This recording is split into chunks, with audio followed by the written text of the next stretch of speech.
بسم اللہ الرحمن الرحیم۔ حمد رب جلیل کیا کہیے، جو بھی کہیے وہ سب بجا کہیے۔ حمد کا حق ادا نہیں ہوتا، لفظ کتنے ہی خوشنما کہیے۔ وہ خلیم و خلیل ہے تو پھر حال کہیے نہ ماجرا کہیے۔ نعمتوں سے نوازنا اس کا یاد آتا ہے بارہا کہیے۔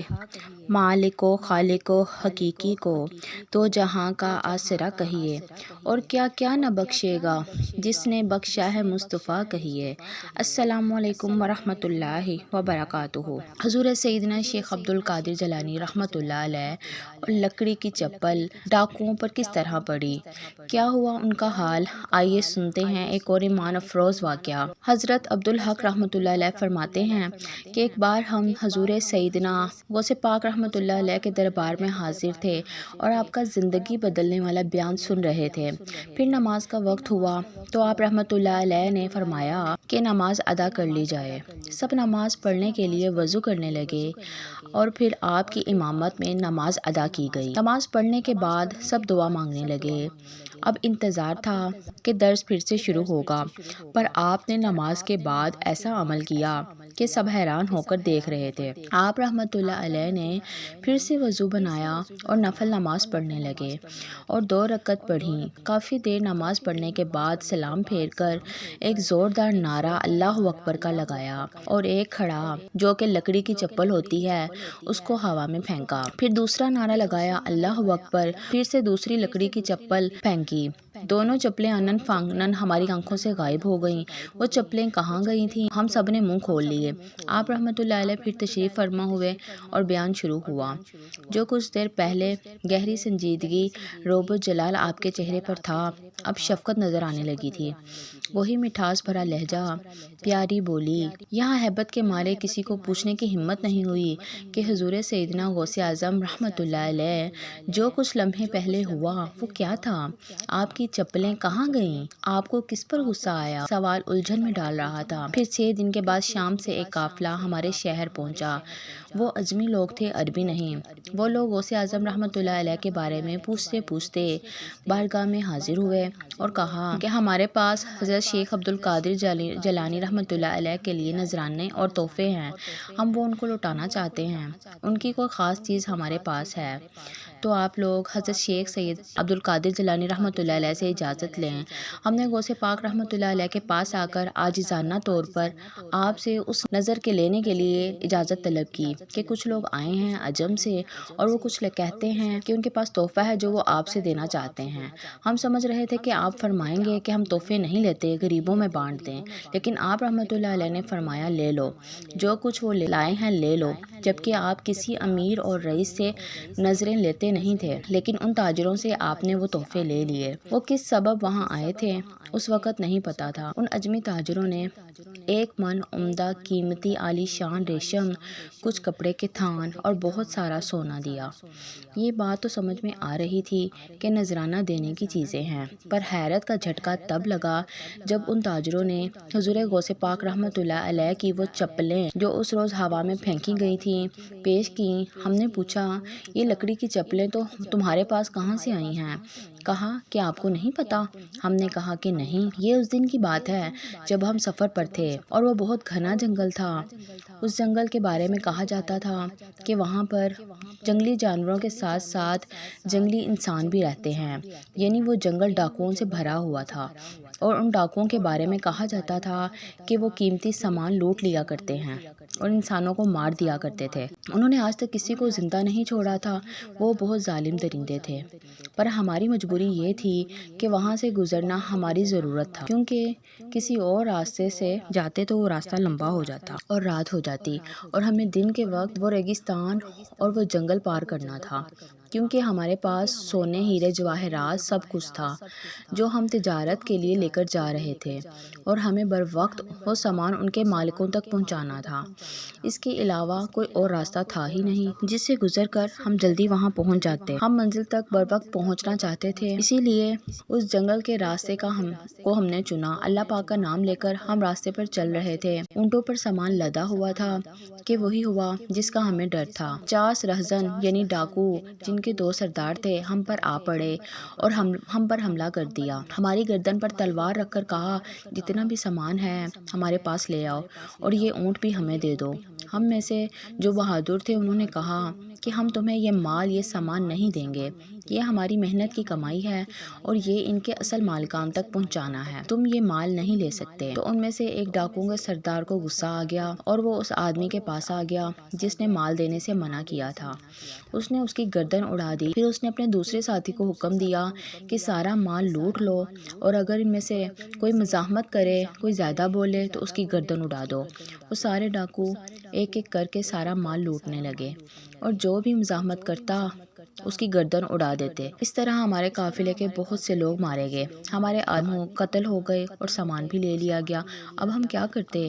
ہم اللہ پاک کا نام لے رہے تھے، یا اللہ تعالیٰ تو ہماری مدد فرما، ہماری مدد کے لیے کسی فرشتوں کو بھیج دے۔ اور ڈاکو ہماری محنت کی کمائی لے کر بہت خوش تھے۔ ان کے سردار بولے کہ آج سے پہلے ہم نے اتنا سامان نہیں لوٹا، یہ عرب تاجروں نے تو ہماری بات بنا دی۔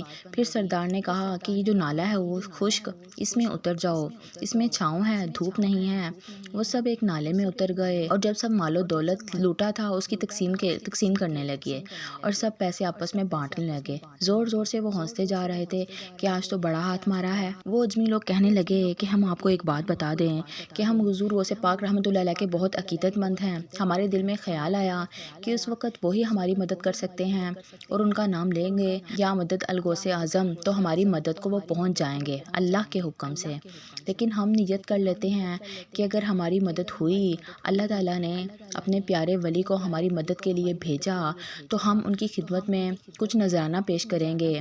میں نے اپنے ساتھیوں سے یہ بات کی، پھر ہم سب نے آپس میں مل کر یہ کہا کہ بہتر یہی ہے کہ اس وقت ہم شیخ عبد القادر جیلانی رحمۃ اللہ علیہ کو یاد کریں اور نجات پر ان کے لیے کچھ مال ہدیہ کریں۔ ہم نے حضور غوث پاک رحمۃ اللہ علیہ کے 11 ناموں کو لے کر یاد کیا، یا سید محی الدین، یا سلطان محی الدین، یا قطب محی الدین، یا خواجہ محی الدین، یا مقدوم محی الدین، یا ولی محی الدین، یا بادشاہ محی الدین، یا شیخ محی الدین، یا مولانا محی الدین، یا غوث محی الدین، یا خلیل محی الدین۔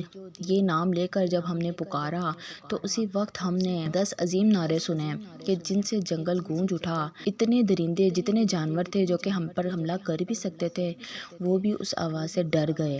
لیکن سب سے زیادہ ڈر اور گھبراہٹ ان ڈاکوؤں پر سوار ہو گئی اور ہم نے لٹیروں کو دیکھا کہ ان پر خوف چھا گیا ہے، ان کے چہرے پر مایوسی سوار ہو گئی ہے، وہ ڈر رہے ہیں۔ وہ دونوں سردار جو کہ اب تک اپنے غرور میں معصوم لوگوں کے سر قلم کیے جا رہے تھے اور سب کو ڈرا دھمکا کر رکھا ہوا تھا اور نہ جانے کتنے سالوں سے لوٹ مار مچا رکھی تھی، لیکن اب ان کے چہروں پر کوئی نظر نہ آنے والی آفت اور اس قدر گھبراہٹ طاری ہو گئی کہ وہ طاقتور ڈاکو تلواریں پھینک کر تھر تھر کانپنے لگے۔ ہم سمجھے کہ ان پر کسی اور لٹیروں نے حملہ کر دیا ہے، پر وہ اس جگہ کھڑے کھڑے ہل رہے تھے جیسے اس جگہ زلزلہ آ گیا ہو۔ اب جو ہمارے ہوش ٹھکانے آئے تو ہمیں تو کچھ نہیں ہو رہا تھا، یعنی ہم تو صحیح سلامت کھڑے تھے، لیکن ان ڈاکوؤں کے سردار کے سروں پر چپل پڑ رہی تھی۔ وہ لکڑی کی چپل جو کہ لکڑی کی بنی ہوئی تھی، جس سردار کے سر پر پڑتی وہ زور سے چلاتا، ہمیں نہیں پتا کہ وہ کہاں سے اڑتی ہوئی آئی تھی۔ وہ تو ہوا میں معلق تھی، ان کے پڑنے سے وہ ڈاکو زمین پر گر رہے تھے۔ ان کی حالت ایسی عبرتناک تھی کہ ہم بھی ہکا بکا کھڑے دیکھ رہے تھے۔ اس کے بعد زمین ہلنا بند ہو گئی۔ ان میں سے جو بچا وہ ہامتا کامتا آ کر ہم سے بولا، آؤ تاجرو، اپنا مال لے لو اور دیکھو ہم پر کیا مصیبت پڑی ہے۔ ہم نے کہا یہ زمینی آفت تھی یا آسمانی بلا تم سب پر آ کر نازل ہوئی تھی؟ تو وہ کہنے لگے ہمیں نہیں پتا، دور سے 2 چپلیں اڑتی ہوئی آئیں، وہ بھیگی ہوئی تھی پانی میں اور اس کے بعد وہ ہمارے سرداروں کے سروں پر پڑیں اور اب دیکھو ان کا کیا حال ہوا ہے۔ وہ ہمیں اپنے دونوں سرداروں کے پاس لے گئے، ہم نے دیکھا کہ وہ دونوں مڑے پڑے تھے تھے اور ایسی حالت میں پڑے تھے کہ ان کو دیکھ کر منہ سے بے استغفر اللہ نکلا۔ ہم توبہ توبہ کر رہے تھے کہ یا اللہ یہ کس حالت میں مرے ہیں، ان کی حالت دیکھ کر تو ہمیں تشویش ہو رہی ہے۔ بے شک ان لوگوں نے دوسرے لوگوں کو بہت برے حال میں دنیا سے بھیجا اور ہر ایک کو انہوں نے بے دردی سے قتل کیا، لیکن ان کی حالت بھی کچھ اچھی نہیں تھی۔ ہم نے دیکھا کہ ان کا حال ایسا تھا کہ وہ زمین پر مڑے پڑے ہیں اور ہر ایک کے پاس ایک چپل لکڑی کی، یعنی وہی لکڑی کی چپل پانی سے بھیگی رکھی ہے۔ پھر باقی ماندہ زندہ بچے ہوئے ڈاکوؤں نے ہمارا سارا مال واپس لوٹا دیا اور ہم یہاں پر آئے ہیں کیونکہ ہم نے نیت کی تھی کہ ہم شیخ عبد القادر جیلانی رحمۃ اللہ علیہ کے خدمت میں نذرانہ پیش کریں گے اور یہ ہم حقیر تحفہ لے کر آئے ہیں۔ اس کے بعد حضور سیدنا غوث اعظم رحمۃ اللہ علیہ نے ان تاجروں کو اپنے پاس ٹھہرایا۔ وہ بہت سارے دنوں تک ہمارے پاس رہے۔ ان کے پاس جو کچھ سامان تھا آپ رحمۃ اللہ علیہ نے اپنے مریدوں، شاگردوں اور تمام ضرورت مندوں میں بانٹ دیا۔ پھر وہ لوگ آپ رحمۃ اللہ علیہ کی دعائیں لے کر، آپ کی محبت لے کر وہاں سے رخصت ہو گئے۔ ہم سب حیران تھے کہ ایسا کیسے ہو سکتا ہے۔ بے شک کچھ بھی کام کرنے والی ذات اللہ تعالیٰ کی ہے، اور ان ڈاکو سرداروں کے ساتھ جو کچھ ہوا، چپلوں کا اس طرح اڑ کر آنا، ان کے سر پر پڑنا، پھر ان کی موت ہو جانا، یہ بہت انہونی سی بات ہے۔ اس پر ذہن یقین نہیں کر سکتا ہے، لیکن ہم نے خود اپنی آنکھوں سے ان لکڑی کی چپلوں کو، یعنی کھڑاووں کو ہلتے دیکھا تھا، اڑتے دیکھا تھا، غائب ہوتے دیکھا تھا۔ لیکن جب وہ وہاں آئیں تو ہم حیران تھے کہ نہ تو یہ کسی کے پیروں میں ہے، نہ ہی کسی نے ہاتھوں نے اٹھایا ہوا ہے۔ آخر یہ کیسے یہاں پر آئی ہیں؟ کوئی جادو تو نہیں تھا؟